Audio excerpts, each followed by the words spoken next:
খুব ছোটবেলায় পড়া কবিতার এই অংশটা মনের মধ্যে দাগ কেটেছিল। এই সংসারে যারা পতিত, যারা প্রতিষ্ঠিত হতে পারেনি, যারা অসহায়, তাদের জন্য দরদি প্রাণের দেখা কি নেই? সমালোচনা তো আমরা সবাই করি, কত রকম ভাবে কত কথা বলি। তারপর এই চিন্তা মনের মধ্যে ঘুরপাক খায় বারবার, কিন্তু সে কথা জানার উপায় ছিল না। যার কাছে এসে এর বাস্তব প্রতিফলন দেখলাম, যিনি পতিতকে উদ্ধার করতে পারেন, ভালোবাসতে পারেন, নিজের মতো করে কাছে রাখতে পারেন, নির্বিচারে সকলকে নিজের আশ্রয় স্থান দেন, যার আশ্রয় পেয়ে মানুষ নব উদ্যমে বাঁচার কথা চিন্তা করে, সেই পরম দয়াল শ্রী শ্রী ঠাকুর অনুকূল চন্দ্রের শ্রীপাদ পদ্মে জানায় অনন্ত কোটি প্রণাম। পরমারাধ্যা জগৎ জননী শ্রী শ্রী বর্মার শ্রীচরণ কমলে অনন্ত কোটি প্রণাম।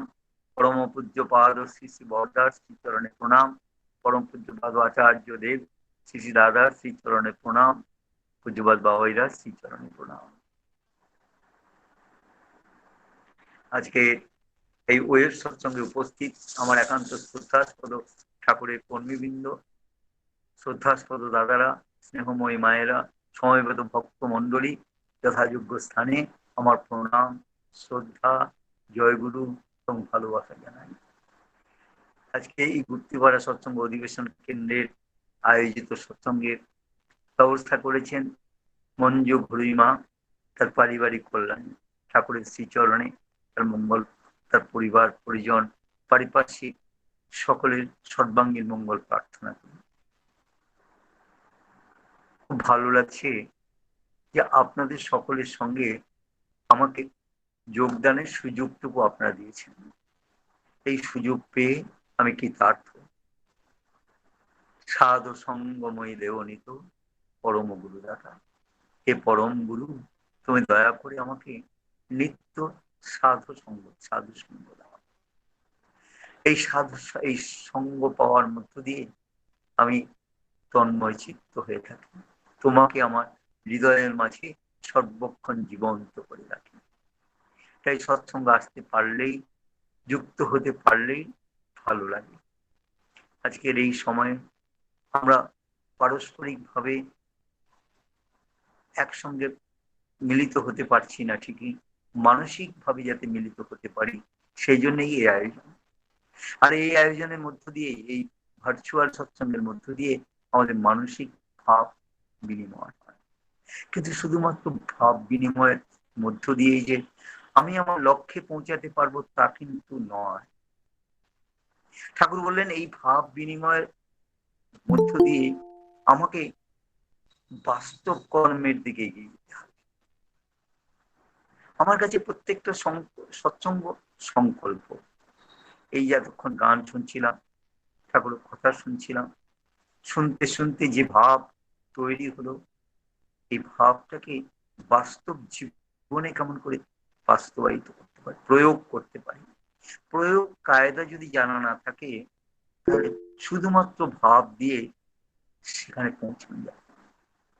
তাই দরকার প্রয়োগ কায়দা জানা, কেমন করে প্রয়োগ করতে হয়, জীবনের প্রত্যেকটা মুহূর্তে কেমন করে তাকে জীবন্ত করে রাখতে হয়। তাহলেই সার্থক। তাকে গ্রহণ করা, এ প্রতিদিন সৎসঙ্গ করা, ঠাকুরের কথা শোনা বলা, ঠাকুরের গুণকীর্তন করা, সবকিছু সার্থক সেখানেই যখন নাকি প্রত্যেক মুহূর্তে নিজেকে পরিবর্তিত করে আস্তে আস্তে তার পূজার, তার সেবার যোগ্য হয়ে উঠি, তার খুশির কারণ হয়ে উঠতে পারি। আর এই চিন্তা যদি মনের মধ্যে আমাকে তীব্রভাবে থাকে, তাহলে আস্তে আস্তে আমি তার মনের মতো হয়ে উঠব।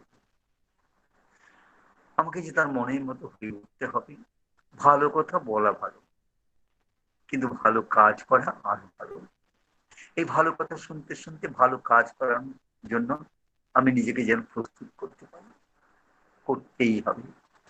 না হলে কি হয়, ভাবে শুধুমাত্র ভাব মনের মধ্যে সাময়িক একটা উন্মাদনা সৃষ্টি করে।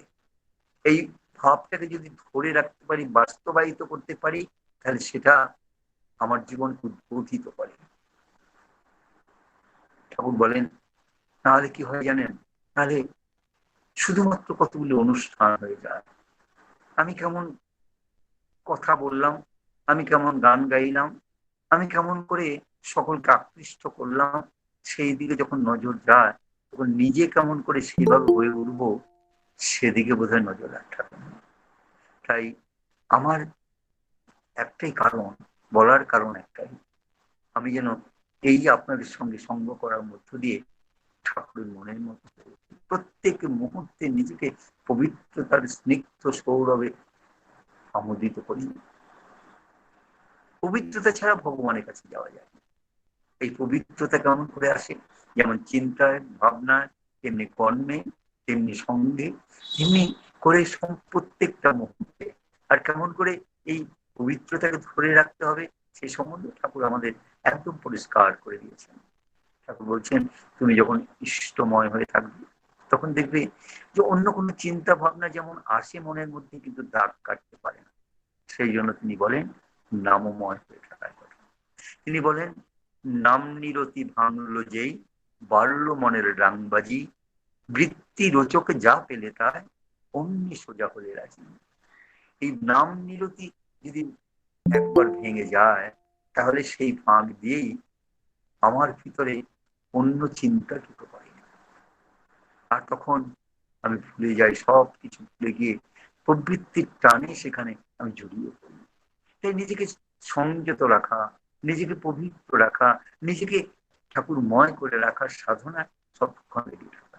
আর সেই জন্যই এই সৎসঙ্গের আয়োজন। এই সৎসঙ্গ করার মধ্য দিয়ে আমার এই ভাব তৈরি হোক, আর আমি সেই ভাবে সব নিজে যেমন ভালো থাকবো, সকলকে ভালো রাখবো। এই সঙ্গে এই ঠাকুর অনুকূল চন্দ্র যে কথা দিয়ে শুরু করেছিলাম, প্রতিত মানুষের কথা, প্রতিত একেবারেই নির্যাতিত পতিত মানুষ, তাদের কেমন করে রক্ষা করা যায়, তার মহাজীবনের মাঝে আছে তার পলকে পলকে পরকে পরতে সেই নিদর্শন। তিনি ভালোবাসেন, ভালোবাসেন বিশেষ কাউকে নয়, সকলকে ভালোবাসেন। আর সকলকে তিনি তার ভালোবাসার রাজত্বে স্থান দিতে চান। এমন উদার মানসিকতা নিয়েই তিনি এই পৃথিবীতে এসেছেন। যে পারে না, পথ চলতে পারে না, সে পথ চলা না চলতে পারা মানুষটিকে পথ চলার সাহায্য করেন। কিন্তু আমাকে যে ধরে রাখতে হবে। গতকাল ছিল প্রভু জগন্নাথ দেবের রথযাত্রা। এই রথযাত্রার কথা বলতে গিয়ে তিনি বলেন, জানিস ছোটবেলা থেকে আমার মনে হতো প্রভু জগন্নাথ দেবের হাত নেই, পা আছে। অতএব হাত নেই মানে হচ্ছে তিনি কাউকে ধরেন না, যে তাকে জড়িয়ে ধরে তিনি তাকে নিয়ে এগিয়ে চলেন। তা আমাকে তাকে ধরতে হবে, ধরতে হবে, আস্তে পৃষ্ঠে জড়িয়ে ধরতে হবে। যত আমি তাকে আস্তে পৃষ্ঠে জীবনের প্রত্যেকটা মুহূর্তে ধরে রাখতে পারি, ততই আমি সার্থকতার দিকে এগিয়ে যেতে পারি। এমন একটা সময় আমরা বাস করছি, যে সময়টা বড় ভয়াবহ। মানুষের সম্পর্ক নষ্ট করেছে, মানুষে যে স্বাভাবিক সম্পর্ক, সেই স্বাভাবিক সম্পর্ক নষ্ট হয়ে মানুষ এখন নিঃসঙ্গ একাকী হয়ে পড়ছে। সবসময় তার ভীত সন্ত্রস্ত, সে কেমন করে এই অবস্থা থেকে পরিত্রাণ পাবে। আর এই সময় দরকার ঠাকুরকে, ঠাকুরকে নিয়েই এই মানসিকতা থেকে রক্ষা পেতে হবে। আর এর মধ্যে দিয়েই আমাদের ঠাকুরকে নিয়ে চলার গতিকে দুর্বার কেমন করে করবো। আর সেই কথাই আচার্যদেব শ্রী শ্রী দাদা আমাদের শোনা। প্রতি মুহূর্তে তার 88 বছর বয়সে যখন তার শারীরিক নানা অসুবিধা, সেই সব শারীরিক অসুবিধা উপেক্ষা করে সর্বক্ষণ তিনি আমাদের শোনাচ্ছেন কেমন করে ঠাকুরময় হয়ে থাকা যায়, কেমন করে এই পরিস্থিতি থেকে আমরা পরিত্রাণ পেতে পারি, কেমন করে ঠাকুরের ভাষায় ধৈর্য ধরে বিপদকে আমরা জয় করতে পারি। আর সেই জন্য সর্বক্ষণ তিনি যেভাবে আমাদের বলছেন সেই ভাবটাকে ধরে রেখে সেই পথে চলা। ঠাকুর তার সারা জীবন আমাদের দেখিয়েছেন, তার নিজের জীবনের বিভিন্ন সময়ে এসেছে নানা রকম প্রতিকূলতা, ভয়াবহ সেই প্রতিকূলতা কেমন করে জয় করতে হয়, প্রতিকূলতার মধ্যেও কেমন করে নিজের মানসিকতা ঠিক রাখতে হয়, লক্ষ্য ঠিক রাখতে হয়, সেটা তিনি আমাদের করে দেখিয়েছেন। আর তার সেই করাটাকে লক্ষ্য করেই আমরাও আমরাও অনায়াসে বলতে পারবো বাধা বিঘ্ন আছে। জীবন চলার পথ কখনোই কুসুমাস্তীর্ণ নয়।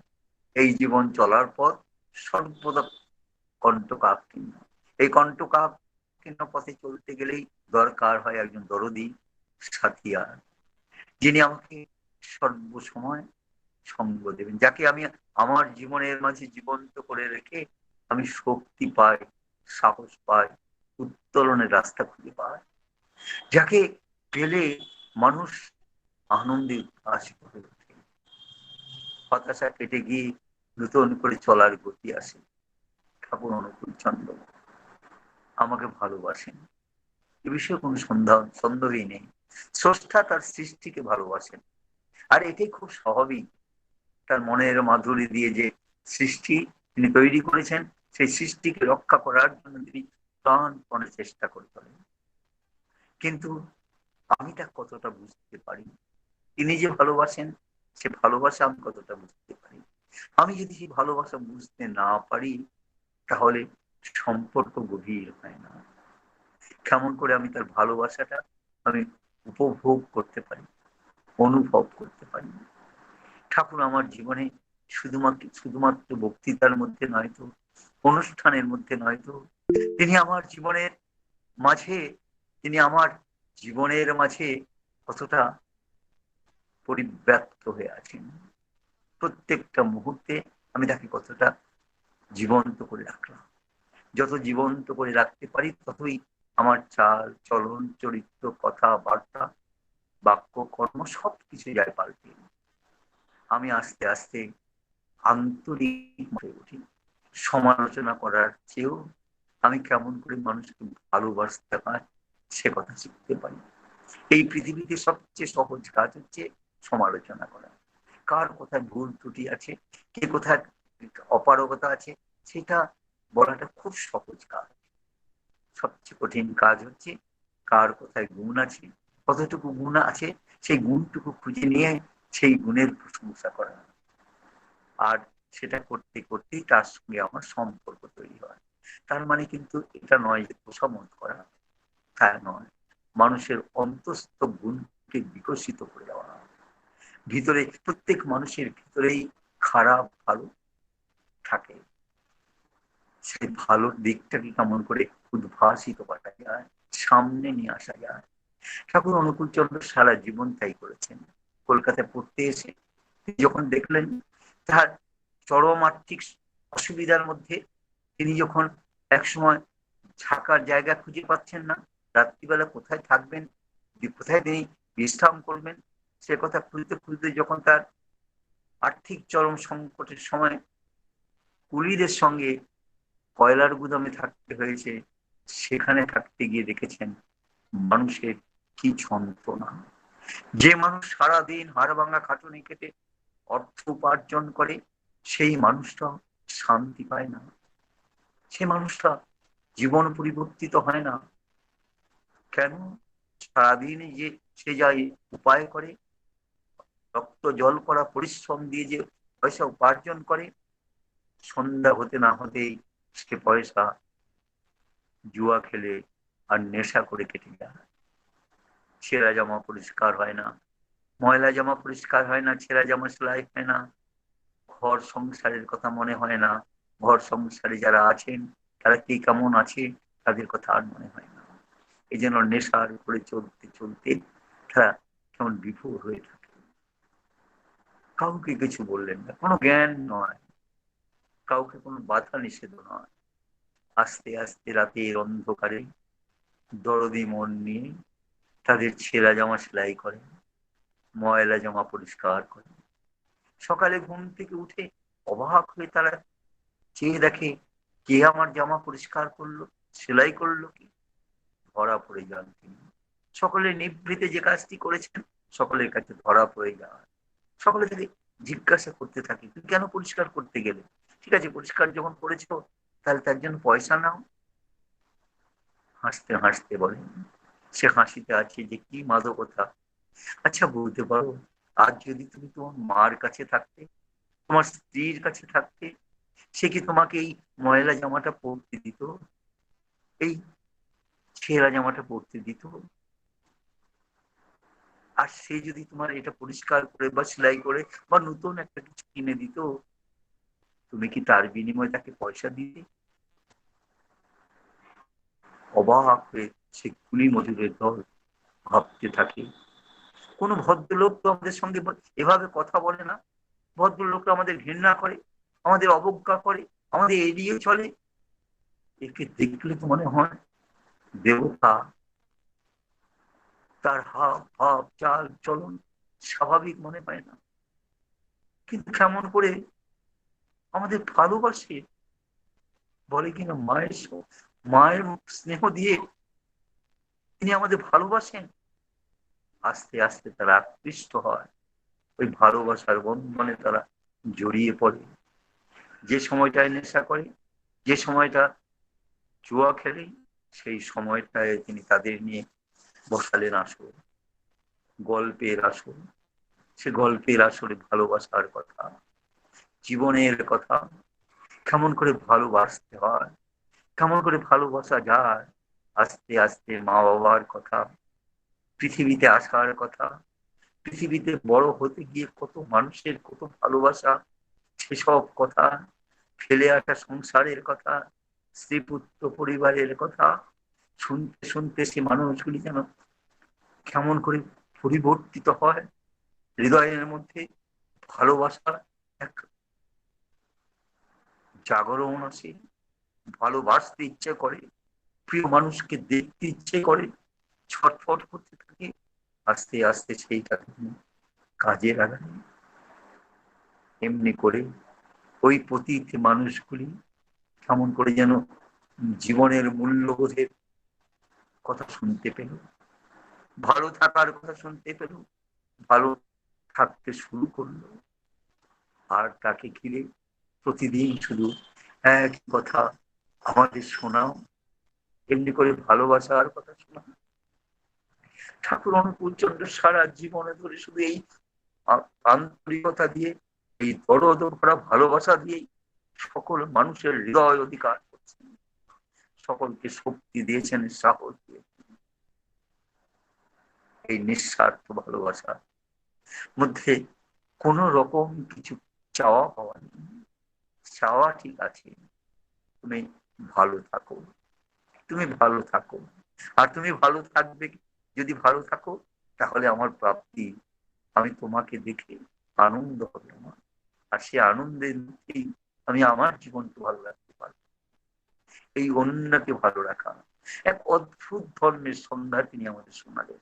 যে ধর্মের কথা আমরা ছোটবেলা থেকে শুনে আসছি, আপনি বাঁচলে বাপের নাম, সেই ধর্মের কথা তিনি আমাদের একেবারে নূতন করে শোনালেন। তিনি শোনালেন, অন্য বাঁচায় নিজে থাকে, ধর্ম বলে জানিস তাকে। ধর্মের সংখ্যা মানে, ধর্ম মানে পূজা আর্চা, মঠ মন্দির, ধর্ম মানে মন্ত্র, মন্ত্র পাঠ আর অনুষ্ঠান, এই তো আমরা জানতাম। ঠাকুর সেই যে ধর্মের কথা বললেন, এক অদ্ভুত ধর্মের কথা বললেন। বললেন, মানুষই যদি বেঁচে না থাকে, তাহলে এই অনুষ্ঠান সর্বস্ব হয়ে কি হবে? তাই তো তিনি পরবর্তীকালে বলতে পারেন, পথ খুঁজে তুই কাল হারালি, অনুষ্ঠানের মহড়ায় অনুষ্ঠানই বসলো পেয়ে পাওয়া যে গেল বললাম। অনুষ্ঠান করতে করতে আমি অনুষ্ঠান মুখী হয়ে উঠি, অনুষ্ঠানকে সুন্দর করে চেষ্টা আমি সর্বক্ষণ নিজেকে লাগিয়ে রাখি। কিন্তু অনুষ্ঠানের যে উদ্দেশ্য, সেই উদ্দেশ্য সম্বন্ধে আমি কতটা সচেতন, এই সচেতনতা ভীষণভাবে দরকার। আজকের এই সময় মানুষ বড় অসহায় অবস্থায় আছে, বড় অসহায় অবস্থায় মানুষ, সারা পৃথিবীর মানুষ ভীত সন্ত্রস্ত হয়ে আছে। ভবিষ্যৎ জীবনে কি হবে ভেবে পাচ্ছেন না। প্রথম ঢেউ, দ্বিতীয় ঢেউ করোনা চলে যেতে না যেতে তৃতীয় ডোজ হুঙ্কার দিচ্ছে। আর্থ সামাজিক অবস্থার পরিবর্তন ঘটেছে, মানুষের জীবনযাত্রার পরিবর্তন ঘটেছে। এই সময়ে মানুষ কেমন করে বেঁচে থাকবে সে কথা ভাবতে গিয়ে তারা শিউরে উঠছে। আচার্যদেব শ্রী শ্রী দাদা এই সময় আমাদের শোনালেন ঠাকুরের কথা। ঠাকুর যে বললেন ধৈর্য ধরো বিপদ কেটে যাবে, এই ধৈর্য ধরার কথা। আর সেই সঙ্গে সঙ্গে কেমন করে আমি বেঁচে থাকবো সে কথা ব্যাখ্যা করতে গিয়ে পূজ্যপাদ বাবাইরা আমাদের বহুবার শুনিয়েছেন পারিবারিক ঐক্যের কথা। আমরা শুনেছি সেসব কথা, আমরা ভক্তিটাই বলতে পারি। আমি গর্ব করে সেসব কথা বলি, আনন্দের সঙ্গে সেসব কথা বলি, কিন্তু এখন যে সেটা বাস্তবায়নের সময়, আমার নিকট মানুষের সঙ্গে আমার সম্পর্ক কেমন? কর্মহারা মানুষটা, আর্থিক সঙ্গতি কমে যাওয়া মানুষটা, কিংবা ব্যবসা বন্ধ হয়ে যাওয়া মানুষটা, কিংবা কারখানা বন্ধ হয়ে যাওয়া মানুষটা কি করে সংসার চালাবে সে কথা ভেবে যখন অস্থির বিড়ম্বনার মধ্যে পড়েছে, যখন মানসিক অবসাদ তাকে ঘিরে ধরেছে, এই সময়ে তাকে রক্ষা করার উপায় কি? উপায় একটাই। পুজোর বাবাইদা আমাদের শুনিয়েছিলেন, ঠাকুরের কথা আমাদের শুনিয়েছিলেন 2016 সাল। পারিবারিক ঐক্য, পরিবারের সকলের সঙ্গে আমার সম্পর্ক কেমন? আমি পৃথিবীর সকল মানুষকে যাজন করতে পারি, সকলকে আমি উপদেশ দিতে পারি, কিন্তু পরিবারের সকলের সঙ্গে আমার মত বিনিময় হয়তো, তারা আমার কষ্টের কথা বুঝতে পারতো, আমি তাদের কষ্টের কথা বুঝতে পারি। তো প্রত্যেকের জীবনে থাকে কিছু না বলা কথা, না বলা ব্যথা, যে এই না বলা কথার সঙ্গে পরিচয় হলেই যে নাকি পরিচিত হয়, তার সঙ্গে সম্পর্ক স্থাপিত হয়। আমার স্ত্রী আমার না বলা ব্যথা কথা বুঝতে পারি কিনা, আমি তার সে কথা বুঝতে পারি কিনা, পরস্পরের সঙ্গে এই সম্পর্কে নিবিড় সম্পর্ক আছে কিনা। আর এই নিবিড়তা দিয়েই আমরা আজকে একজন আরেকজনকে মানসিক ভাবে সাহায্য করতে পারি। কর্মহারা মানুষের পাশে যখন প্রিয়জনরা দাঁড়িয়ে বলতে থাকেন ভয় পাচ্ছেন কেন, আমরা তো সবাই আছি, আমরা সবাই মিলে এই উত্তরণের রাস্তায় হাঁটবো। এই সমস্যা শুধুমাত্র আপনার একার নয়, আমাদের সকলের সমস্যা। আর সেই সকলের সমস্যা আমরা একসাথেই মোকাবেলা করব। ভয় পাওয়ার কিছু নেই। পৃথিবীতে বারবার এভাবে নানা সমস্যার তৈরি হয়েছে, সেই সমস্যা থেকে মানুষ উদ্ধারও পেয়েছে। আর উদ্ধার পাওয়ার একমাত্র উপায় হচ্ছে আদর্শ কেন্দ্রিকতা, নৈতিকতা বিসর্জন দেওয়া নয়। যেমন করে হোক এই নৈতিকতাকে বজায় রাখ, এই মানুষের চিন্তা ভাবনা, গভীর চিন্তা ভাবনা, ভালোবাসার চিন্তা, ভালো রাখার চিন্তা, আর ইষ্টময় হয়ে থাকার চিন্তা। ঠাকুর বলেন ইষ্ট টানের অমোঘ চলায় দেখবি অনেক গ্রহের ফের, খাবি খেয়ে পাল্টে গেছে রেখে সতের জল খুঁজে। এই ইষ্ট টানের অমোঘ চলায় আমি কেমন করে চলতে পারি, কেমন করে আমি এই মধ্যে নিজেকে ঠিক রাখতে পারি। আমি যত নিজেকে নিয়ে বিব্রত থাকি, নিজের দুঃখ কষ্ট অভাব অভিযোগ নিয়ে বিব্রত থাকি, ততই কিন্তু আস্তে আস্তে আমি শক্তিহীন হই, আমি স্বার্থপর হয়ে উঠি, আমি গণ্ডির মধ্যে আবদ্ধ হয়ে যাই। আর সেখান থেকে বেরিয়ে আসার কোনো রাস্তা আমি কিছুতেই খুঁজে পাই না। উপমন্ডুকতা আমাকে এমন করে পেয়ে বসে, সেখান থেকে বেরিয়ে আসার রাস্তা খুঁজে পাওয়া যায় না। আর যত আমি অন্যের কথা ভাবতে থাকি, ততই কিন্তু আস্তে আস্তে নিজের দুঃখ কষ্ট কমতে থাকে। আরো কত কষ্টে মানুষ বেঁচে আছে, এখানে যদি আমি জানতে পারি, বুঝতে পারি, অনুভব করতে পারি, তাহলে আমি সেই শক্তি পাই। ঠাকুর বলেন পরশিরা তোলে নিপাত যাবে, তুই বেঁচে সুখ খাবি বুঝি, যা ছুটে যা তাদের বাঁচা, তারাই যে তোর বাঁচা। এই পরশিরা যাতে বেঁচে থাকে সেই চিন্তা, আন্তরিকতার সঙ্গে সেই চিন্তা, এই চিন্তা যদি আমি করতে পারি, তবেই আমি শক্তি পাবো, সাহস পাবো, আর নিজের দুঃখ কষ্ট ভুলে থাকার রাস্তা খুঁজে পাবো। শুধুমাত্র সারাক্ষণ যদি নিজের দুঃখ কষ্ট অভাব অভিযোগ সমস্যা নিয়ে ভাবতে থাকি, আস্তে আস্তে আমার চিন্তার অধঃপতন ঘটে, মানসিকতার অধঃপতন ঘটে। বরং আমি কত ভালো আছি, ঠাকুর দয়া করে সে এত কঠিন পরিস্থিতির মধ্যেও ঠাকুর দয়া করে আমাকে ভালো রেখেছেন। আর সে কথাই সকল কাছে শোনাতে হবে। আর যত এই স্বল্প সময় তাকে নিয়ে থাকতে পারি আর আন্তরিকতা দিয়ে মানুষের সঙ্গে সম্পর্ক রাখতে পারি, ততই আমি শক্তি পাবো, সাহস পাবো, মনের আনন্দে বলতে পারবো এই জীবনে বেঁচে থাকার বড় আনন্দ আছে। যা কিছু ঘটুক না কেন, তার মধ্য দিয়ে আমি জীবনকে এগিয়ে নিয়ে যেতে পারবো। আর সকলকে বলতে পারবো, তরিখানা বাইতে গেলে মাঝে মাঝে তুফান মেলে, তাই বলে হাল ছেড়ে দিয়ে কান্নাকাটি ছুড়বো না। আমাকে বিকল্প চিন্তা করতে হবে, ভাবনা করতে হবে। আর বিকল্প চিন্তা ভাবনা করতে গেলে যে মানসিক শক্তি দরকার, সেই মানসিক শক্তি আহরণের জন্য ঠাকুর যেটা বলেন সেটা পালন করতে হবে। আমি যত সেই ঠাকুরের আদেশ নির্দেশ পালন করার মধ্য দিয়ে আমি চলতে পারি, এই মানসিক শক্তি পাবো। কোনো অবস্থাতেই আমি যেন ঘাবড়ে না যাই। যুদ্ধক্ষেত্রে গিয়ে সৈনিক যদি যুদ্ধ জয়ের কথা না ভেবে অন্য কোনো কথা ভাবে, তার পক্ষে যুদ্ধ করা সম্ভব হয় না। জীবনে যুদ্ধে জয়লাভ করার জন্য দরকার অখণ্ড মানসিক শক্তি। আর সেই জন্যই ঠাকুর বলেন, জীবন পাক্ত ভরেই যদি জয়ামৃত করবি পান, এখন কর অবিরতকে গুরুর পদে অর্ঘদান। তার কাছে নিজেকে সমর্পণ করা। পরম পূজ্যপাদ শ্রী শ্রী বরদা মানুষকে কেমন করে উদ্বোধিত করতে। আমার ব্যক্তিগত জীবনে কতবার যে বিপর্যয় এসেছে তার ঠিকানা। একটা বিপর্যয় মনে হয়েছে যেন আর বেঁচে থাকার কোনো উপায় নাই। ঠিক সেই সময়ে তিনি শুনিয়েছেন ঠাকুরের কথা, ঠাকুরকে বিশ্বাস করার কথা, ভালোবাসার কথা। আর সেই ভালোবাসার কথা বলেই তিনি বাঁচিয়ে রেখেছেন। তার একটাই কথা, যে ঠাকুরকে ভালোবাসে, বিশ্বাস করে, অনুসরণ করে, সে সব অবস্থার মধ্য দিয়ে নিজেকে সঠিক রাখতে পারে। আর তাই রাখতেই হবে। কবিগুরু রবীন্দ্রনাথ বলেন, দুঃখের রাতে নিখিলে ধরা, যেদিনে করে বঞ্চনা, তোমারই যেন না করি সংশয়। আর ঠাকুর বলেন, বিশ্বাস হারলে যেই দেখবে তোমার আশেপাশে দরদি কেউ না।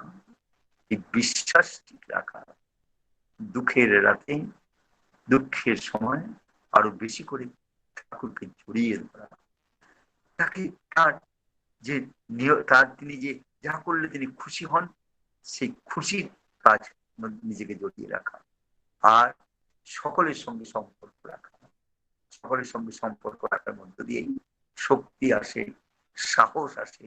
আর তার মধ্য দিয়েই বেঁচে থাকার আনন্দ আছে। আমি যখন তাকে নিজের জীবনের মাঝে জীবন্ত করে রাখতে পারি, তখন অনায়াসে বলতে পারি, অন্তর গ্লানি সংসার ভার, পলক ফেলিতে কোথায় একাকার, জীবনেরও মাঝে স্বরূপ তোমার রাখিবারে যদি পায়। তোমার স্বরূপ জীবনের মাঝে জীবন্ত করে রাখতে পারলেই অন্তরের গ্লানি, সংসারের ভার আর নিত্য দিনের সমস্যার পাহাড় কোনো কিছুই আমাকে দমিয়ে দিতে পারে না। আজকের এই সময়ে ভীষণ দরকার ঠাকুরময় হয়ে থাকা, নিজের নৈতিকতা দিয়েই, পবিত্রতা দিয়েই তার কাছাকাছি থাকা। আচার্যদের শ্রী দাদা সেই আহ্বান আমাদের জানিয়েছেন। তার উপর বিশ্বাস গভীর থেকে গভীর করা। আর পারিবারিক ঐক্য ভীষণ ভাবে দরকার। পারিবারিক পরিবারের সকলে মিলে একসঙ্গে এই যে খাওয়া দাওয়ার কথা, একসঙ্গে মত বিনিময়ের কথা, এটা যত সহজে করতে পারবো। যদি না করতে পারি তাহলে কষ্ট হবে, কিন্তু করতেই হবে। এছাড়া আর দ্বিতীয় পথ কিছু না। ভালো থাকার পথ ঠাকুরের পথ, আর সেই পথেই চলতে হবে, তার দেখানো পথে চলতে হবে। আর সেই আজকের এই সুন্দর সন্ধ্যায় শুধু সেই প্রার্থনা, সমস্ত হৃদয়ে মন দিয়ে তার মনের মতো হয়ে উঠি। তাকে জীবনের প্রত্যেক মুহূর্তে জীবন্ত করে রাখি। যখন তাকে আমি এই আন্তরিকতার সঙ্গে জীবনের মাঝে জীবন্ত করে রাখি, তখন কি হয়? ঠাকুর বললেন, তুমি যে আন্তরিক হয়ে উঠলে কিনা কেমন করে বোঝা যাবে? ঠাকুর বলেন, চাহনি তোমার মিষ্টি করো কথা, চলন তোমার মিষ্টি করে ঘুচাও সবার ব্যথা। এই সময়ে ধৈর্য সহকারে মানুষের পাশে থাকা, ঠাকুরকে নিয়ে চলা, কারো সমালোচনা নয়, অপারগতা নিয়েও কথা নয়, কার কথায় ভুল ত্রুটি সেসব সবার সময় এখন নয়। এখন সময় শুধু যা অতীতে যা হয়েছে হোক, এই মুহূর্তে তাকে আমার জীবনে নিয়েই চলতেই হবে। অতীতের কথা কহি, বর্তমান যদি যায় সে কথাও কহিব না, হৃদয়ে জপিব তা। অতীতের কথা নয়, এখন বর্তমানকে নিয়ে চলতে হবে ঠাকুরকে নিয়ে। আর আচার্যদেব যা বলেন সেটাকে পালন করেন, সর্বক্ষণ সকলকে নিয়ে প্রাণের আনন্দে বলতে থাকি ঠাকুর আছেন। ঠাকুরকে নিয়ে চলার মধ্য দিয়ে এই দুর্যোগের রাত্রির অবসান ঘটবে। আবার প্রভাতের সূর্য নূতন আলো দেখাবে। ধৈর্য ধরে আমাকে অপেক্ষা করতে হবে। আর ধৈর্য ধরা একমাত্র সাথিয়া ঠাকুর। তাকে নিয়ে চলার পথে চলতে থাকি, তার কাছে নিজেকে সমর্পণ করি। আর তিনি যা বলেন বাস্তব জীবনে সেটাকে পালন করে চলি। তাহলেই ধন্য হব, কৃতার্থ হব। সকলে সর্বাঙ্গীন মঙ্গল প্রার্থনা করি। সকলে ভালো থাকেন, সকলকে উৎসাহিত করেন। এই মন মরা অবস্থায়, মানসিক বিপর্যস্তির সময় ঠাকুরের দয়ার কথা, করুণার কথা, তার ভালোবাসার কথা, আর আন্তরিকতা, নিজের আন্তরিকতা দিয়েই সকলকে নিয়ে ভালো থাকি। ভালো থাকতেই হবে, অপেক্ষা করতেই হবে। কঠিন সময়ে সকলে মিলে আন্তরিকতার সঙ্গে ঠাকুরময় ঠাকুরের শ্রীচরণে আবার আপনাদের সকলে সর্বাঙ্গীন মঙ্গল প্রার্থনা করি। সকলে ভালো থাকুন, সকলে ভালো রাখুন। জয় গুরু।